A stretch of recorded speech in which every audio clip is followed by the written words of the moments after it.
I teach people to use the water glass technique before going to sleep. The idea is to take a glass of water to the bedroom and focus on it, applying what I call the water glass technique. Without putting it into practice, it's just theory. When you know how to work with language, you can create your desired reality. Your attitude will determine your success in life, and the better you communicate, the higher you can go. Effective communication is essential. The best doctor in town is not just the one who masters medicine, but the one who relates well to their patients. Improving your communication skills increases your value in the market. Moreover, it's crucial to learn to communicate with yourself. While watching, you are likely having an internal dialogue, questioning what is being said.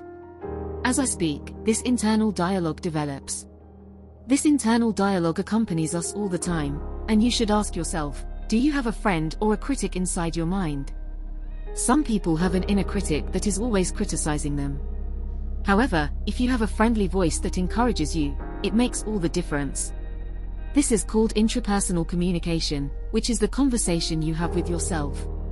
This internal communication affects your health, as does interpersonal communication, which is the interaction you have with others. Everything is connected. Our mental state affects our immune system, which is influenced by our thoughts, an electrochemical phenomenon. The way we talk to ourselves, our self-care, and our relationship with our inner self are crucial. If you could amplify the voice in your mind, would you be praising or criticizing yourself? What is your relationship with this voice? Someone used to a negative internal dialogue often isn't aware of it. Recognizing and changing this dialogue is an important discovery.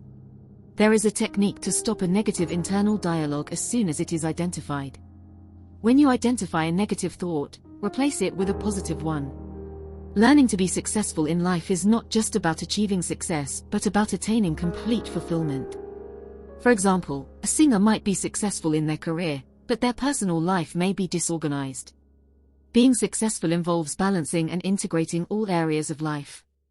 To achieve complete success, you need 6 ingredients, just as you need various components to bake a cake, such as flour, butter, and eggs.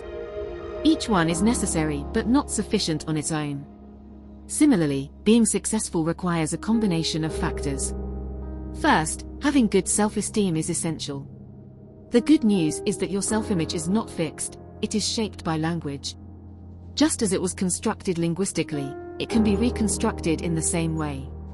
Second, the ability to communicate well is crucial.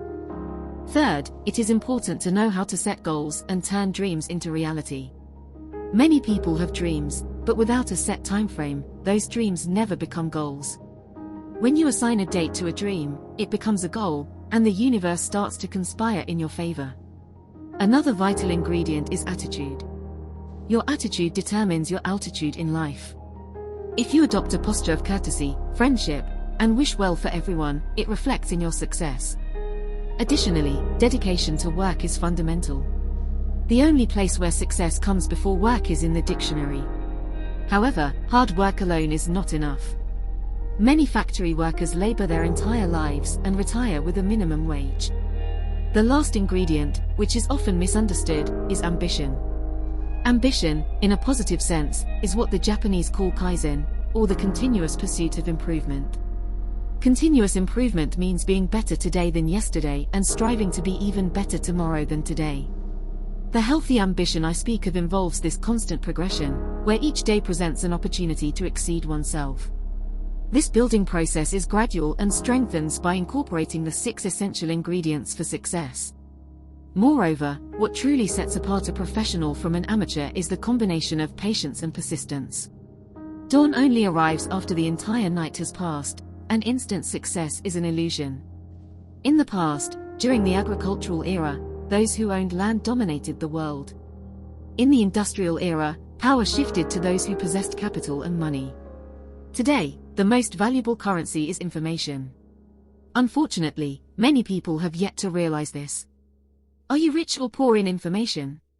Consider the value of a gold coin at the bottom of the Atlantic Ocean, where no one can reach it. It only holds worth when it is in someone's possession. Similarly, information is valuable only when it is shared from one brain to another.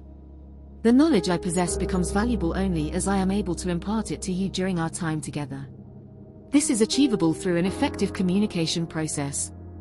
The good news is that no one is born a great communicator. There is no nursery where someone is labeled as an excellent communicator from birth. This skill is developed over time through practice and the application of suitable techniques.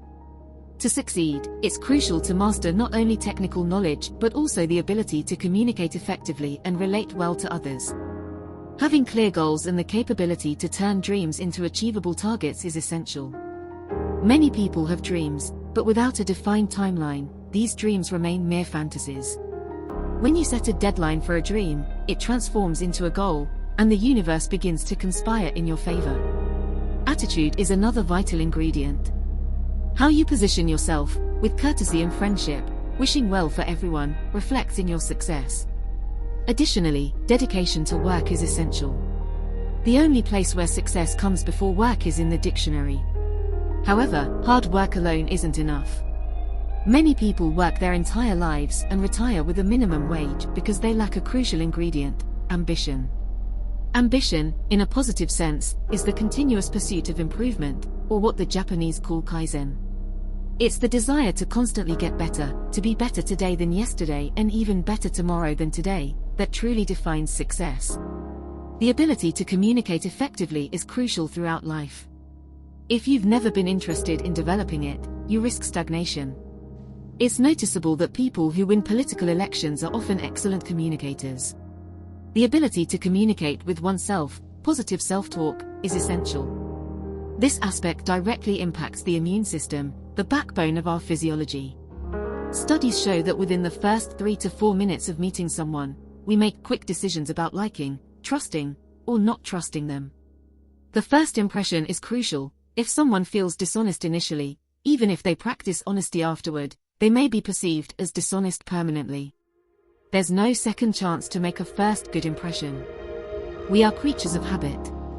If you observe someone, you'll notice they repeat daily actions almost automatically, like touching their lips to a coffee cup 19 times during breakfast. This autopilot is convenient, but in a fast-paced, constantly changing world, we need to adapt continuously. Significant transformations only occur outside the comfort zone. We desire convenience, comfort, and familiarity, but meaningful changes always happen when we step out of that zone. Therefore, to grow and develop, we must be willing to venture beyond what is comfortable and known. If you stay in your comfort zone, with convenience and familiarity, significant transformations do not occur. I teach people a simple technique. Before bed, take a glass of water and practice the water glass technique. The idea is that everything you experience in the last 20 minutes before sleep echoes in your brain throughout the night. By formulating a specific question for yourself before sleep, you engage your brain to work while you rest. Imagine the positive impact this can have on your life. This ancient, age-old technique involves taking a sip of water and leaving the glass by your bedside. In the morning, when you take another sip of water, your brain makes a connection between the question and the answer. Sometimes, ideas arise while you're having breakfast or driving to work, or because your brain continued to process while you slept. I also teach people to discover their life's purpose. Discovering this transformed my life and allowed me to align my goals with a purpose that transcends daily life. This journey of discovery continues to guide me, regardless of the passage of time. For example, after practicing this technique for about 20 or 30 consecutive days, a significant insight emerged during breakfast, revealing something profound from my subconscious. We are not just human beings having a spiritual experience, we are spiritual beings experiencing a human journey. The language we use can be a catalyst for action or inertia. Successful people employ language that inspires action, while those who do not achieve desired success often use language that does not motivate. To illustrate, imagine starting a speech by saying, "I would like to thank." These words do not generate immediate action. However, simply saying, "I thank," immediately manifests gratitude. The present is all that matters, there is no guaranteed future, and the past is gone. Being fully present in the here and now is truly living. We are beings shaped by language, and through it, we create our reality. Knowing how to use language effectively is crucial to creating the desired reality. Just as water follows its natural course, hatred finds its way to those who nurture it, while love is attracted to those who cultivate it. There is the powerful law of attraction. For example, the golden rule traditionally states, "Do unto others as you would have them do unto you." However, true communication goes further. We should do unto others as they would like done unto them. This principle recognizes that everyone has different desires and needs. We are often judged by four main aspects: our actions, our words, our feelings, and our thoughts. In any social setting, it is common for someone to inquire about our profession within the first few minutes of interaction. Imagine I have two masons working side by side on the same construction site. I approach the first one and ask, "What do you do for a living?" He replies, "I'm a mason, I stack bricks one on top of the other." Then, I go to the second mason and ask, "And you, what do you do for a living?" He answers, "I'm a mason. I'm building the Maracana, one of the world's largest football stadiums, which will be a legacy for posterity." Notice the difference. The first mason could spend 20 years laying bricks without changing his vision. He is a mason. The second mason, however, who sees beyond the bricks, will soon open his own construction company. His vision is to build the Maracana, not just stack bricks. Therefore, how we describe our work makes a big difference. We are often judged by our appearance, but it's not just how we dress that matters, it's how we express ourselves. A poorly chosen word can waste an opportunity, like a boat cast adrift. That's why we have 2 ears and 1 mouth, to listen more than we speak. But perhaps most important is how we say what we say. 2 people may have the same vocabulary, yet an interview can go much better or worse depending on how the words are delivered. The way we speak is crucial, especially when it comes to motivation. There are 2 main human motivators: avoiding pain and seeking pleasure. About 60% of people operate from a fear of avoiding pain, while 40% are driven by the pursuit of pleasure. It's essential to develop our personal power, as this power can be lost at any moment. Now folks, it's not just about me being able to go from here to China and take you with me, or go to New York and take you along too. When I open my mouth, it speaks for itself. Things in the world only happen when something moves. It's intriguing to have intellect, but without action, it's merely intellect. Sorry for the expression, but it's like mental masturbation, it doesn't lead to achievements. So, what I do is think about my next step. Without a verb like do, it's just empty talk. People need to learn to act. Unfortunately, most just keep planning, waiting for fear to pass. Courage isn't jumping without fear, courage is jumping despite fear. Once upon a time in hell, there was a recession crisis going on. They go through that too, can you believe it? So, the marketing team of hell gathered to discuss a marketing strategy to attract more people there. The devil chief opened up for suggestions, and on the first day, one of the demons raised his hand and said, "I don't know how to make this complicated, but it's simple. Let's make everyone on earth spend more." But what does that have to do with going to hell? If they spend more, they need to earn more. And to earn more, they need to work more. It's work, earn, spend, repeat. That way, life passes by and they won't evolve, they'll end up here in hell. Good idea, I want to hear more, said the chief of the demons. Another demon chief raised his hand, I think we should destroy human self-love. They won't like themselves anymore, they'll only like others, worry about others, gossip about others. They won't evolve, they'll end up here. All right, I like that too. But is there anyone else? There was a little intern demon there, you know, interns like to give their opinion, right? Raised his hand. The devil looked at him, what are you thinking? You can give your opinion.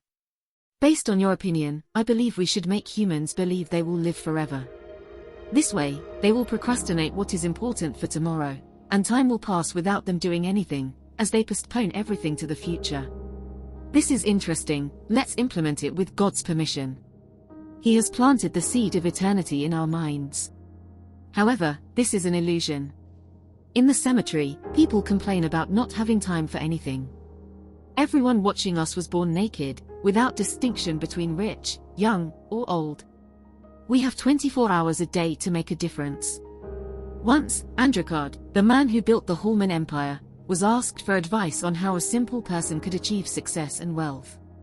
He said that every night before sleeping, make a list of the 6 most important things to do the next day, prioritize them, and never deviate from the most important until it's completed. The next day, upon waking up, focus on the most crucial task. Once finished, cross it off the list and move on to the next most important. This simple habit makes all the difference.